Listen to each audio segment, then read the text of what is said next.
was tired. She had been traveling for 3 weeks through deep space, and all she wanted was a hot meal and a real bed. The merchant ship Starbound Horizon had finally docked at Galactic Transit Station Omega 7, and the crew was allowed to leave for a few hours of rest. She grabbed her bag and her toolkit. Every human engineer carried a toolkit. It was nothing special, just a simple collection of items she used to fix things on the ship. A hammer, some screwdrivers, a utility knife, pliers, wrenches, a hand drill, some wire, and a roll of duct tape. Basic stuff. The kind of things you could buy at any store back on Earth. The customs line was long. Beings from dozens of different species waited to pass through the checkpoint. Saw creatures with scales, creatures with fur, creatures with too many eyes, and creatures with no eyes at all. She had been in space for 5 years now, so none of this surprised her anymore. When it was her turn, she stepped forward.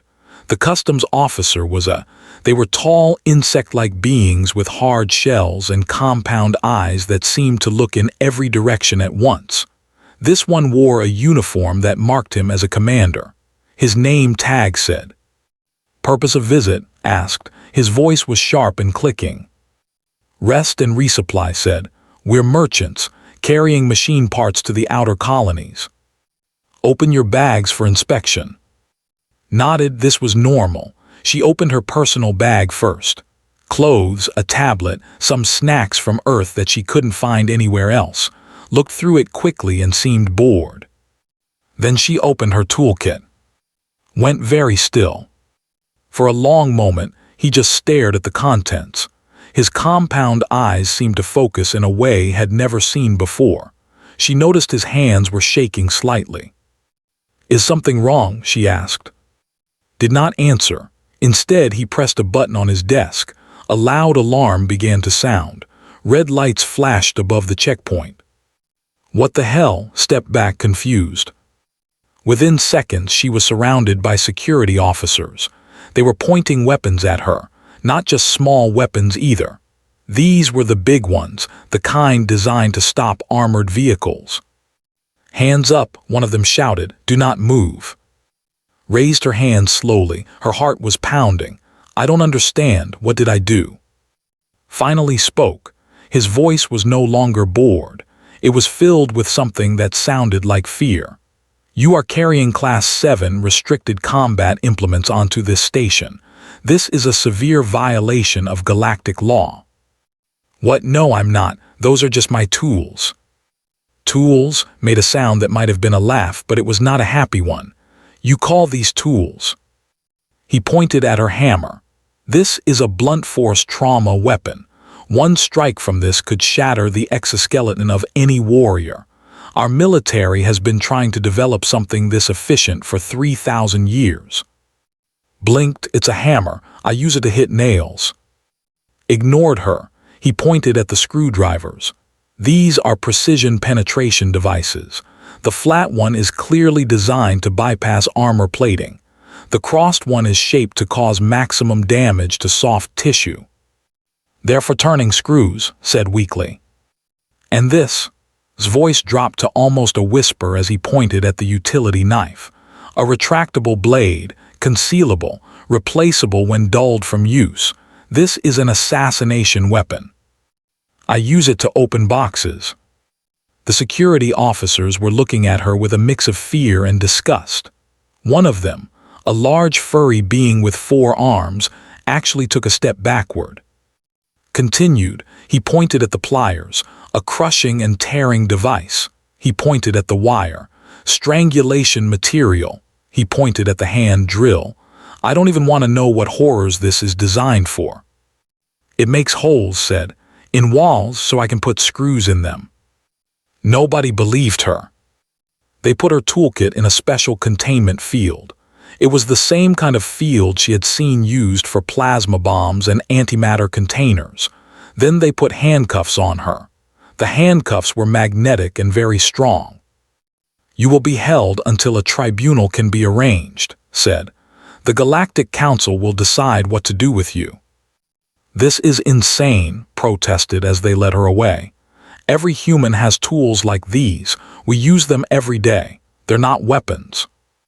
Looked at her with what she now recognized as genuine horror. Every human carries implements like these, every single one.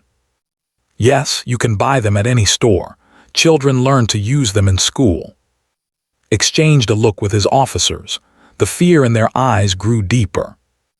Take her to maximum security detention, he ordered, and contact her ship. I want every human on that vessel searched. If they are all carrying arsenals like this one, we may be facing an invasion. Tried to argue, but it was useless. They dragged her through the station to a cell deep underground. The walls were thick metal. The door had 7 different locks.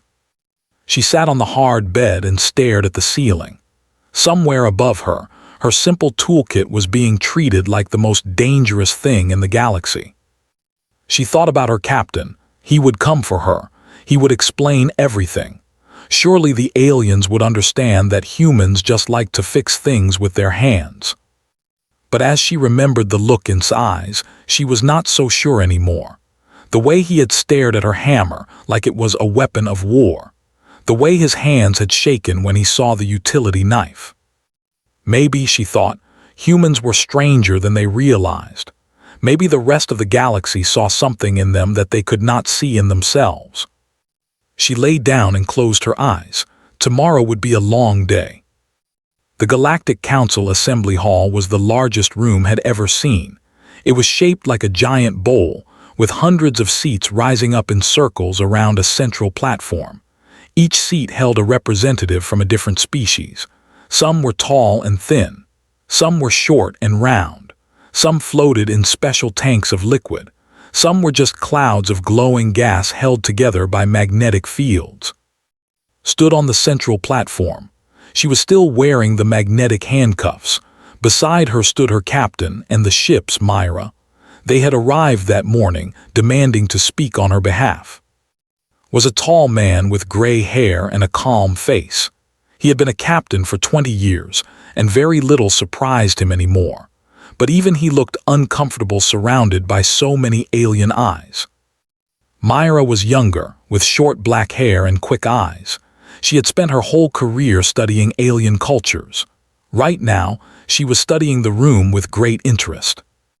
In front of them, floating in a holographic containment field, was Toolkit. It glowed softly, as if it might explode at any moment. The head of the council was a being called Elder. She was from a species called the... They looked like tall gray trees with faces carved into their bark. Her voice was slow and deep, like the sound of wind moving through old wood. "We are gathered here to discuss a serious matter," Elder said. "The human called has been found carrying restricted combat implements. We must decide what to do with her and what this means for human-galactic relations." A representative stood up. It was Commander. He walked to the center of the room and pointed at the toolkit. "I will present the evidence," he said. "Each of these items is a weapon of terrible power." He pointed at the hammer first. "This is what humans call a hammer. It is a simple device, a heavy weight attached to a handle. With one swing, it can shatter bone, crush metal, and break through walls. They have been developing impact weapons for centuries. None of them are as simple or as deadly as this." Murmurs spread through the assembly. Pointed at the screwdrivers next. "These are called screwdrivers. Look at the ends. One is flat and sharp like a blade. The other is crossed with 4 points designed to grip and tear. Humans claim they use these to turn small metal pieces, but the design is clearly meant for piercing armor and stabbing vital organs." More murmurs. A few delegates looked sick. "The utility knife." His voice grew quieter. "This may be the most terrifying of all. The blade is hidden inside the handle. It can be extended with one hand. When the blade becomes dull from cutting through flesh and bone, it can be replaced with a fresh one. Humans carry these in their pockets like we carry communication devices." A delegate from a water-dwelling species rose from their tank. "Are you saying humans walk around with hidden blades on their persons at all times?" "Yes," said, "they call it normal." The room erupted in worried conversation. Elder had to bang her branch-like arm on the table to restore order. Continued. He described the pliers as a crushing device, the wire as a strangulation cord, the hand drill as something so horrible he could barely speak of it, and the duct tape, he explained, was a binding material so strong that most species could never escape from it. When he was finished, the room was silent. Stepped forward. He had been waiting patiently, and now it was his turn to speak. "Everything Commander has said is technically true," he began. The room gasped. "But he has not explained the context. Humans do not use these items as weapons. We use them to build things, to repair things, to create." He pointed at the hammer. "Yes, this can break bones, but we use it to build houses, to construct ships, to put things together." He pointed at the screwdrivers. "Yes, these are sharp, but we use them to assemble machines, to fix electronics, to maintain our technology." He pointed at the utility knife. "Yes, this can cut, but we use it to open packages, to trim materials, to shape objects." A delegate interrupted him. "Why do you need to hit things to build them? Why do you need to cut and pierce and crush? We use sonic resonators, gravity manipulators, nanoassemblers. We have not used physical force for construction in 10,000 years." Paused, he looked at Myra for help. Myra stepped forward. She had been thinking about this all night. "Most species in the galaxy evolved on gentle worlds," she said. "Worlds with stable climates and abundant food. But humans evolved on Earth. Earth is what scientists call the climate is extreme. The animals are dangerous. The planet itself tries to kill you." She paused to let this sink in. "Humans had to fight for survival from the very beginning. We had to use whatever we could find. Rocks became hammers. Sharp stones became knives. We learned to use physical force because it was the only way to stay alive. These tools are not weapons. They are the reason our species exists at all."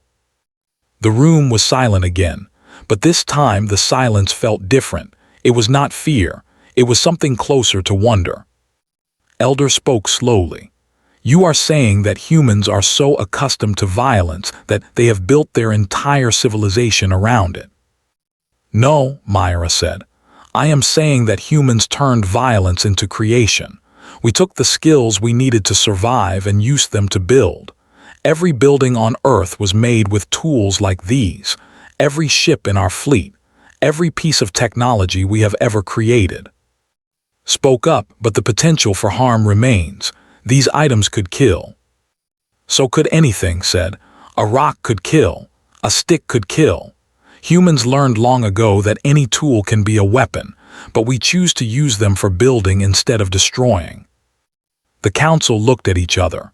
They did not seem convinced, but they also did not seem as afraid as before. Elder raised her hand for silence. "We will take a short break to consider what we have heard. The hearing will continue tomorrow." As they led back to her cell, she looked at Myra. "Do you think they understood?" Myra shook her head slowly. "I don't know. I don't think they can understand. They have never needed to fight for survival the way we did. The idea that creation and destruction come from the same source is alien to them." Nodded, she thought about her toolkit, such simple things. And yet, to the rest of the galaxy, they were the most terrifying objects in existence. Maybe that said more about the galaxy than it said about humans. The explosion shook the entire station. Was lying on her bed in the detention cell when it happened. The lights flickered. The floor trembled. Alarms began to scream through the corridors. She jumped to her feet and ran to the small window in her door. Outside, she could see guards running in all directions. Their faces showed panic. "What's happening?" she shouted, but nobody answered her. Far above, in the commercial district of the station, chaos had erupted. They had arrived. There were raiders, pirates. They traveled through space in stolen ships, attacking stations and colonies. They took what they wanted and killed anyone who got in their way. They were covered in thick scales and had 4 arms, each ending in sharp claws. They wore armor that could stop most energy weapons, and they carried shields that could deflect plasma fire. 30 of them had entered the station through a maintenance shaft. They moved fast and hit hard. Within minutes, they had taken control of the main commercial area. They had hostages, hundreds of them, including several delegates from the Galactic Council. Commander stood in the security command center, watching the screens with growing horror. His officers were firing at but their weapons were useless. Every plasma bolt bounced off the raiders' shields. Every sonic blast was absorbed by their armor. "Nothing is working," one officer reported. "Their technology is too advanced." "Keep trying," ordered, but he knew it was hopeless. The leader appeared on the main screen. He was larger than the others, with scars covering his face. When he smiled, his teeth were sharp and yellow. "This is Commander," he said. "We have your people. We want fuel, supplies, and safe passage out of this system. You have 1 hour to agree. After that, we start killing hostages, one every 5 minutes." The screen went dark. Closed his eyes. He had no way to fight back. His weapons were useless. His officers were outmatched, and the council delegates were going to die. Deep underground, in the detention block, something strange was happening. The power surge from the explosion had affected many systems in the station. Doors had opened that should have stayed closed. Containment fields had failed, including the containment field holding Toolkit. A guard rushed into the detention area to check on the prisoners. He found standing outside her cell. The magnetic handcuffs lay on the floor, somehow opened. In her hands, she held her tool belt. "Stop," the guard shouted. He raised his weapon. "Listen to me," said calmly. "I know what's happening up there. They have hostages. Your weapons don't work against them." "How do you know that?" "I can hear your communications through the speaker system. The power surge opened a lot of things, including the internal channels." She strapped the tool belt around her waist. "I can help." The guard laughed. It was not a happy laugh. How can you help? We have a fully armed security force that can't even scratch them." "That's because you're using energy weapons. They have shields designed to stop energy, but they don't stop physical force." The guard stared at her. "Physical force, what do you mean?" Patted her hammer. "I mean these tools your commander is so afraid of. They might be the only things on this station that can hurt the..." Before the guard could respond, another figure appeared in the corridor. Behind him was Myra. They had escaped their quarters when the power failed. Said, his voice was serious, "I know what you're thinking, don't do it. People are going to die, Captain. And you might die trying to save them. You're an engineer, not a soldier." Met his eyes. "I'm a human. According to everyone on this station, that makes me the most dangerous thing here. Maybe it's time to prove them right." Was silent for a long moment. Then he sighed. "At least take Myra with you. She knows the station layout. She can guide you through the maintenance tunnels." Myra nodded. "I studied the blueprints last night. I couldn't sleep." The guard was still standing there with his weapon raised. He looked confused. "I should stop you. You're a prisoner." "You can try," said, "but I have a hammer, and your energy weapon won't work on me any better than it works on the..." The guard slowly lowered his weapon. "What are you going to do?" "Something humans have been doing for a very long time. I'm going to fix a problem." She turned and walked down the corridor. Myra followed her. Behind them called out, "Be careful."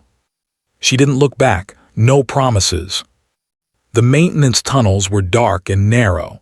Most species on the station would never enter them. They were too tall. They were too wide. The aquatic species couldn't survive outside their tanks, but for a human the tunnels were just uncomfortable, not impossible. Crawled through the darkness with Myra close behind. The metal was cold against her hands and knees. The air smelled like oil and dust. "Left at the next junction," Myra whispered. "Then up 2 levels. That will put us behind the position." "How many of them?" 30, according to the last count. They're spread around the commercial district. The leader is in the center, near the fountain. Guards on the perimeter. At least 8, maybe more. Nodded 30 enemies. 8 guards just to get past. And all she had was a hammer, some screwdrivers, a knife, pliers, wire, a drill, and duct tape. For a moment, she felt a flutter of fear in her stomach.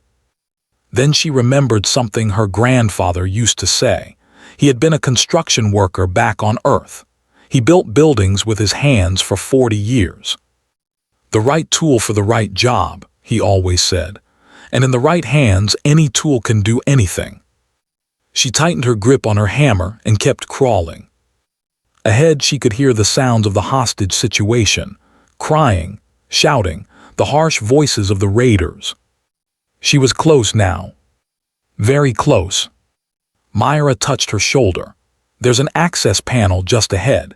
It opens into a storage room behind the raiders' main position. Perfect. Reached the panel.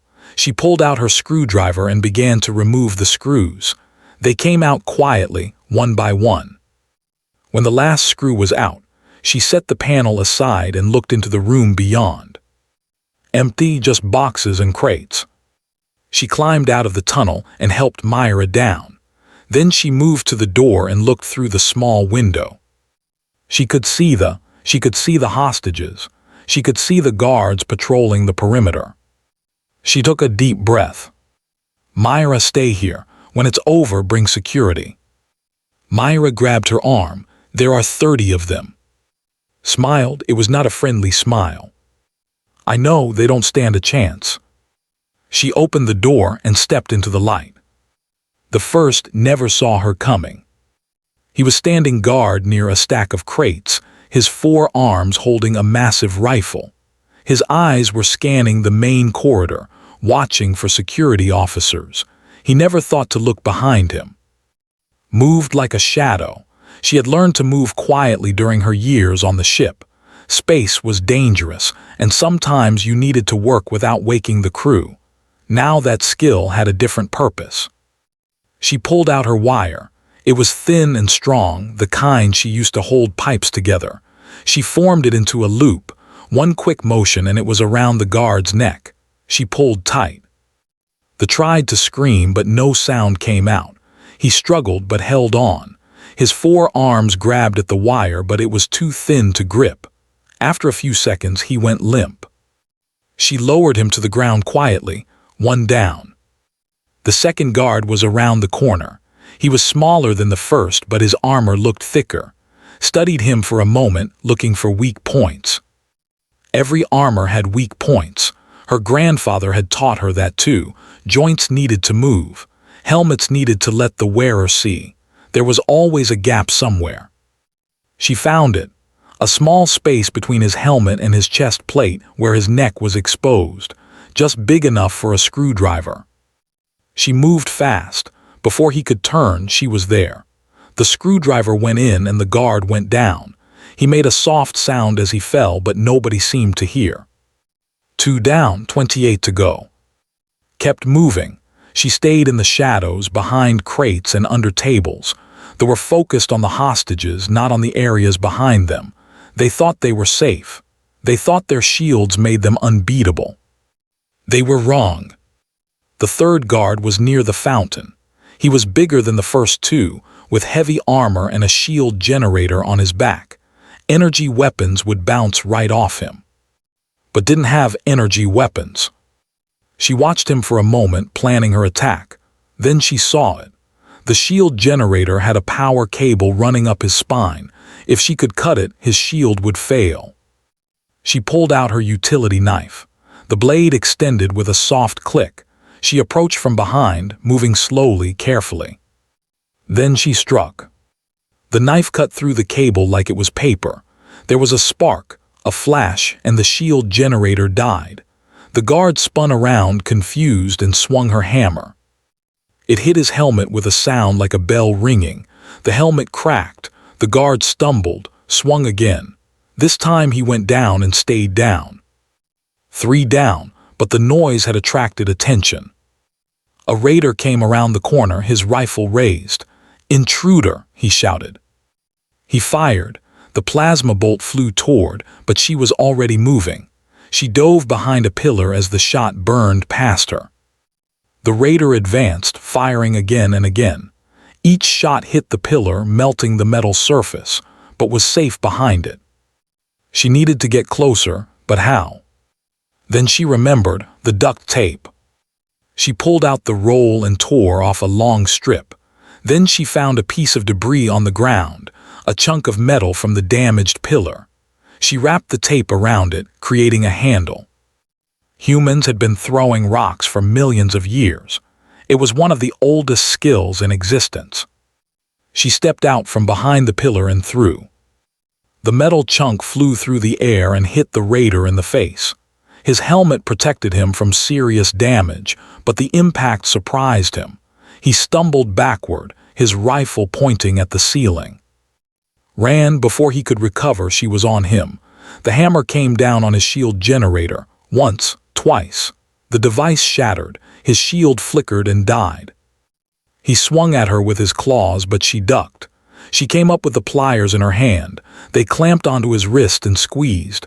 Bones cracked. He screamed. She hit him with the hammer one more time, and he stopped screaming. 4 down. Now the other knew she was there. Shouts echoed through the commercial district. Raiders were running toward her position. Didn't run away, she ran toward them. It was the last thing they expected. They were used to enemies who hid and fled. They were not used to enemies who attacked. She crashed into the first one at full speed, knocking him off balance. Her utility knife found the gap in his armor before he could recover. He fell. The second one grabbed her with 2 of his arms.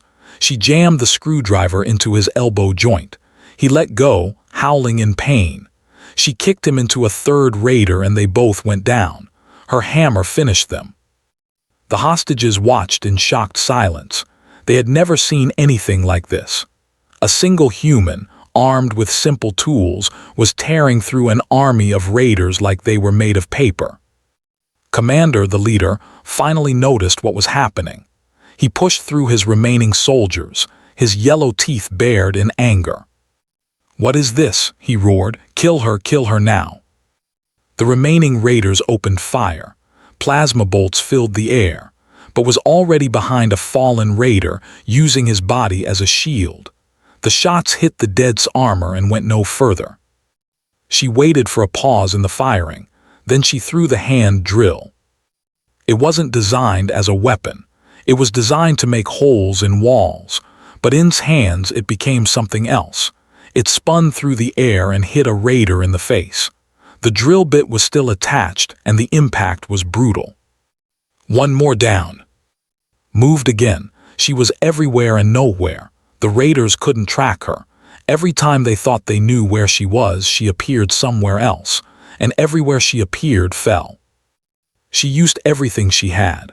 The wire became a trap that tangled legs. The duct tape became handcuffs that bound arms.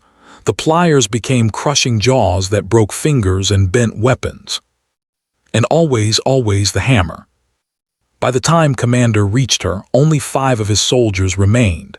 They formed a circle around him, their shields overlapping. They were scared, could see it in their eyes. "What are you?" demanded. His voice was no longer confident. "What kind of monster uses such weapons?" Stood in front of him, her clothes were torn. There was blood on her hands, but she was standing and most of his soldiers were not. "These aren't weapons," she said. "They're tools, and I'm not a monster, I'm an engineer." She pulled out the last thing in her belt, a simple roll of duct tape. "Now hold still, this is going to hurt." Roared and charged at her. His remaining soldiers followed. What happened next took less than a minute. When station security finally arrived, led by Commander, they found a strange scene. The raiders were piled in the center of the commercial district. Some were unconscious. Some were bound with gray tape. All of them were defeated. Sitting on top of the pile she was checking her fingernails for dirt. Stared at her. His compound eyes were wider than she had ever seen them. "What?" she said. It's just a basic toolkit." The hostages were silent. The council delegates were silent. Even the station itself seemed to be holding its breath. Then slowly, one of the hostages began to clap. Others joined in. Soon the whole district was filled with applause. Didn't smile. She just looked at her tools lying scattered around the battlefield. Such simple things: a hammer, some screwdrivers, a knife, wire, tape. And in human hands, an unstoppable force. She climbed down from the pile of defeated raiders and walked toward. "I believe," she said calmly, "you have my toolkit and evidence. I'd like it back." Said nothing, he just nodded. For the first time in his life, he truly understood why the galaxy feared humans. It wasn't because they were strong. It wasn't because they were fast. It was because they could turn anything into a weapon. And they chose not to. Most of the time. 1 week later, the Galactic Council met again.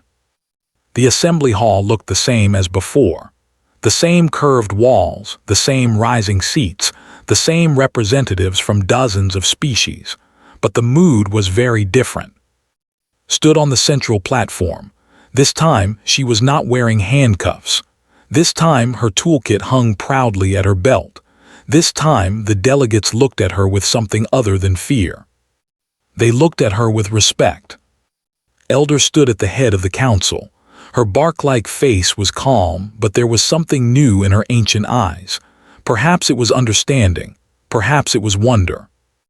"We are gathered here to close the case of the human called," she said, "and to discuss what our actions mean for our understanding of humanity." Commander stepped forward. He looked uncomfortable. His compound eyes kept glancing at, then looking away. "I was wrong," he said. The words seemed to hurt him, but he said them anyway. "When I first saw the human's toolkit, I saw only weapons. I saw only the potential for destruction. I did not see what they truly were." He paused. "I did not see that creation and destruction are two sides of the same coin, that the same hammer which can break a skull can also build a house, that the same knife which can kill can also heal. The humans understood this. We did not." He turned to face the full council. "The human did not attack our station. She defended it. She used her tools to save lives, not to take them. When our weapons failed, hers succeeded, not because they were more powerful, but because they were simpler, more direct, more human." A murmur went through the assembly. Delegates whispered to each other. Elder raised her branch-like arm for silence. "Commander, what is your recommendation?" Straightened his shoulders. "I recommend that human tools be reclassified. They should not be called weapons. They should be called dual-use implements, items that can serve many purposes depending on the user." He hesitated, then continued.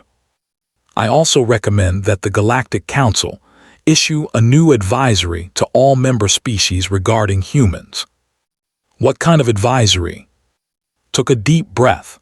When a human says they are just going to fix something, it is advisable to determine exactly what they intend to fix, and whether you are the thing they consider broken. A few delegates made sounds that might have been laughter. Most just nodded solemnly. Elder turned to, "Human, do you have anything to say?" Stepped forward. She had been quiet until now, letting others speak for her, but she had thought about this moment for a long time. "I want to thank the council for listening," she said, "and I want to explain something I think you still don't understand." She pulled out her hammer and held it up. "This is a hammer. Humans invented it over 2 million years ago.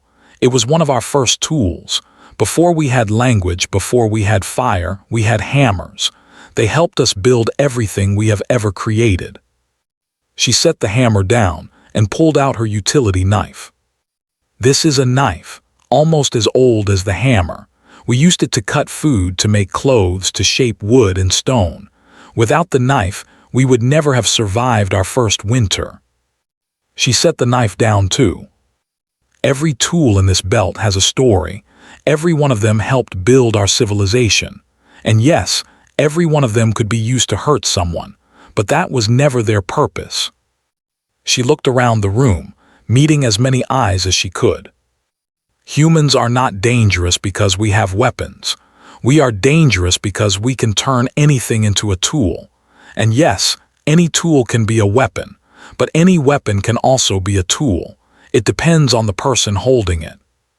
She picked up her hammer again and slipped it back into her belt. We choose to build. Every day we choose to create instead of destroy. That is what makes us human, and I hope after what you have seen you can understand that. The room was silent. Then slowly, Elder began to move her branches in a way that had never seen before.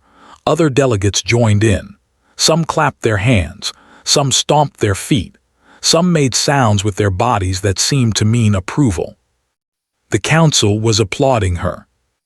After the ceremony, walked through the station with Myra and beside her. The commercial district had been repaired. The damage from the battle was almost invisible. Life was returning to normal. But the way people looked at her had changed. Before, the aliens had avoided her. They had crossed to the other side of the corridor when they saw her coming. Now they nodded. Some even waved. "You're famous now," Myra said. "The human who defeated 30 with a toolkit. They're already writing stories about you." "Great," said flatly. "Just what I always wanted." Chuckled, "Could be worse, could be dead." "That's your encouragement, could be worse." "It's the best I have." They reached the docking bay where the starward Horizon was waiting. The ship looked the same as always, battered and old but still flying. It felt like home. Was waiting at the airlock. He looked awkward, shifting his weight from one leg to another. "I wanted to say goodbye," he said, "and to apologize again. I judged you and your people unfairly." Nodded. "You were scared. I understand that. Most people don't see humans up close. They just hear the stories." "The stories do not do you justice," said. "They make you sound like monsters, but you are not monsters. You are something else entirely." "What are we then?" Thought about it for a long moment. "Survivors," he finally said. "You are survivors, and you turn the skills of survival into the skills of creation. That is remarkable. That is something my people never learned to do." He extended one of his limbs in what recognized as a gesture of respect. "May your tools serve you well, human, and may you always choose to build instead of break." Shook his limb. "Thanks, Commander, and maybe invest in some hammers. They're really useful." Made a sound that might have been a laugh. "I will consider it." The starward Horizon launched an hour later. As the station grew smaller behind them, sat in the engine room, her toolkit spread out on the workbench. Myra found her there, staring at the simple tools. "Thinking deep thoughts?" Myra asked. "Just wondering," said. "About all the things humans take for granted, all the simple skills we learned without even realizing how strange they are. Hitting things to make them work, cutting things to make them fit, twisting things to hold them together." She picked up the hammer and turned it in her hands. "We never thought these things were special. They were just how we did things, but to the rest of the galaxy they're alien, they're terrifying." Myra sat down beside her. "Does that bother you?" Thought about it. "No," she finally said. "It makes me proud. We came from nothing. We had no natural weapons, no natural armor, just our brains and our hands. And we built everything we have with tools like these." She smiled and put the hammer back in its place on her belt. "Let them be scared, let them wonder. We know the truth. We're not monsters, we're not weapons." She stood up and walked toward the door. "We're engineers, and we can fix anything." The door closed behind her, and the starward Horizon flew on into the endless dark of space. Somewhere out there, 12 species were sharing the story of the human with the toolkit.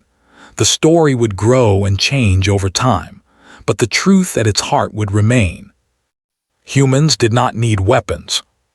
Everything they touched became one. And that was the most terrifying thing of all.